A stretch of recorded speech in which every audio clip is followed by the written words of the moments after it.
जय श्रीराम, पांडुरंग हरी, रामकृष्ण हरी, छत्रपती शिवाजी महाराज की जय।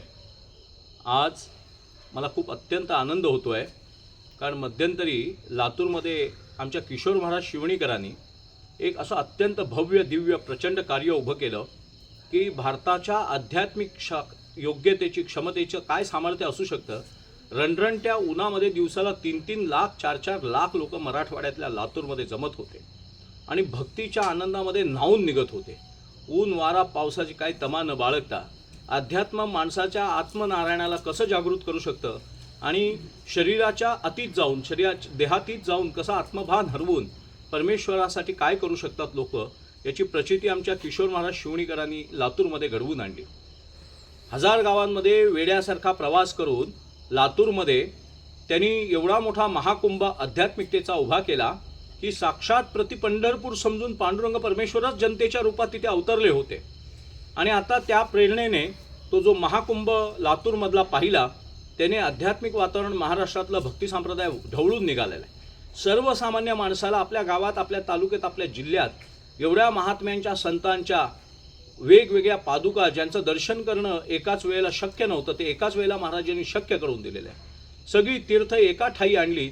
जसं पांडुरंगाचं परमेश्वराचं दर्शन घेतल्यानंतर 33 कोटी देवतांचं, सर्व संतांचं, ऋषींचं, तीर्थांचं दर्शन होतं, आपल्या पितृदेवतांचं पण पावित्र्य प्राप्त होतं। त्याप्रमाणे लातूरमध्ये किशोर महाराज शिवणीकरांनी आमच्या किरण महाराज शिंदेनी मिळून सगळे प्रचंड आयोजन केलं आणि ते इतकं यशस्वी झालं की आता नांदेडमध्ये 1 जानेवारी ते 9 जानेवारीमध्ये गोभक्त गोपाळ महाराज, व्यंकट महाराज, गोभक्त व्यंकट महाराजांच्या आशीर्वादाने गायीसाठी जीवन अर्पण करणारे आणि ज्ञानेश्वरी भक्त महेश महाराज शेवाळकर, ज्ञानेश्वरी भक्त महेश महाराजांच्या नेतृत्वामध्ये आणि गोपाळ महाराजांच्या आशीर्वादाने नांदेडमध्ये प्रचंड आध्यात्मिक महाउत्सव साजरा होतोय। आपण आजपर्यंत आपल्या महाराष्ट्राचं दुर्दैव असं आहे, छत्रपती शिवप्रभूंचा महाराष्ट्र, धर्मवीर छत्रपती संभाजी महाराजांचा महाराष्ट्र, चैतन्य समाधी असलेल्या माऊली ज्ञानेश्वरांचा महाराष्ट्र, तुकोबांच्या गाथेने बेभान होऊन पंढरपूरला जाणारा महाराष्ट्र मध्यंतरीच्या काळात तमासगिरांमध्ये फसवला जात होता। पण पुन्हा हे असे वेडे लोक जन्माला येतात आणि आध्यात्मिक उपक्रम राबवून अंतरंगातल्या पावित्र्याला जागृत करतात। नांदेडमध्ये आपण सगळ्यांनी यायचं आहे। मी स्वतः त्या दर्शनाला येणार आहे।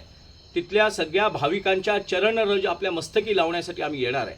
सर्व संतांच्या पादुका तर येणारच आहेत, पण 800 1000 लोक ज्ञानेश्वर नावाचे, तुकाराम महाराजांचे, सावता महाराजांचे, संतश्रेष्ठ सावता महाराजांचे, गोरोबा काकांचे, नरहरी सोनारांचे, सेना महाराजांचे, सगळ्या 18 पगार जातीतल्या 12 बलुतेदारांच्या संतांच्या पादुकांचं दर्शन आपल्याला एकाच जागी नांदेडमध्ये 1 जानेवारी 2027 ते 9 जानेवारी 2027 मध्ये किशोर महाराज शिवणीकरांच्या नेतृत्वामध्ये हे रणसंग्राम होतोय। कारण हा आध्यात्मिक रणसंग्राम आहे। आध्यात्मिकतेचा अभाव आला, जसं शरीरात ऑक्सिजनचा अभाव आला तर शरीर मरतं, तसं देशात आध्यात्मिकतेचा अभाव आला तर राष्ट्र मरतं। सिंध, पंजाब, बंगालमध्ये आध्यात्मिकतेचा अभाव आला, आज पाकिस्तान आणि बांगलादेश भोगतोय। काश्मीर पाकव्याप्त झालेला आहे, अर्धा काश्मीर। तसं भारतामध्ये सुद्धा एक भीषण परिस्थिती आहे आणि त्या भीषण परिस्थितीतून आपल्या भारताचं रक्षण करायचं असेल तर आध्यात्मिक योग्यता आणि आध्यात्मिक चिंतन मनन समुद्रमंथनाला पर्याय नाही आहे।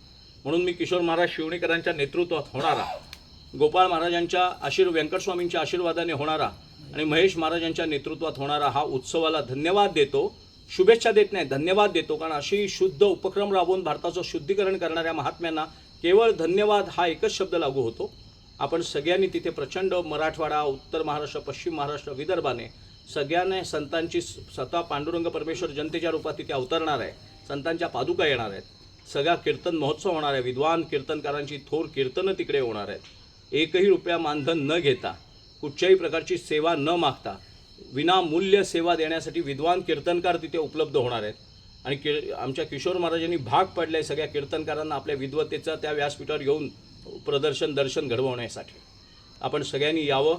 1 जानेवारी 2027 ते 9 जानेवारी 2027 नांदेडमध्ये प्रयागराजला झालेल्या महाकुंभासारखा हा महाराष्ट्र मातीत होणारा भारतीयत्वाचा आध्यात्मिक उपक्रम आहे, महाकुंभ आहे। आपण सगळ्यांनी तेथे यावं। रामकृष्ण हरी, पांडुरंग हरी, छत्रपती शिवाजी महाराज की जय।